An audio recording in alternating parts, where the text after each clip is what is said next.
High everyone, Hare Krishna. ଆଜି ଆମେ ବାହାରିଥିଲୁ ଟିକେ ବାହାରକୁ ଯାଇ କୋଲ୍ଡ କଫି ପିଇବା। ଏତେ କଷ୍ଟ କରି ଦୁଇ ଜଣ ଯାକ ମ୍ୟାଚିଂ କରି ପିନ୍ଧି ବାହାରିଲା ବେଳକୁ ବାହାର ଦେଖିଲା ବେଳକୁ ବହୁତ ଜୋର ବର୍ଷା ଉଠେଇଛି। ଆଉ ମୋ ସ୍ୱାମୀ କହୁଛନ୍ତି ଏତେ ବର୍ଷା ହଉଛି ଆଉ ଆଜି କଣ ଯିବା? ଯାହା ହଉ ପଇସା ବଞ୍ଚିଗଲା ଆଉ। ତାଙ୍କ ପଇସା ତ ବଞ୍ଚିଗଲା, କିନ୍ତୁ ମୋର କାମ ବଢିଗଲା। କଣ କରିବି, ମନ ଦୁଃଖରେ ଘରେ ଆସି ବସିଲି।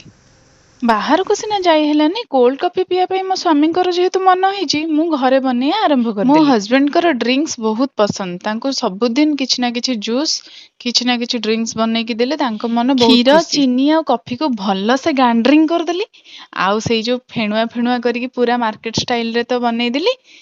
କେଡେ ସୁନ୍ଦର ଭାବରେ ମୁଁ ତାକୁ କପରେ ସଜେଇଦେଲି। ସରି ଗ୍ଲାସରେ ସଜେଇଦେଲି। ଆଉ ମୋ ସ୍ୱାମୀଙ୍କୁ ଦେଖୁନାହାନ୍ତି କେତେ ଖୁସି, ବିନା ପଇସାରେ କୋଲ୍ଡ କଫି ମିଳିଗଲା ବୋଲି। ଏଇ ବର୍ଷା ପାଗକୁ କୋଲ୍ଡ କଫି, ବାରେ ବାଃ। ଚିୟର୍ସ କରିକି ଦି ଜଣ ଯାକ ପିଇଦେଲୁ ଆଉ।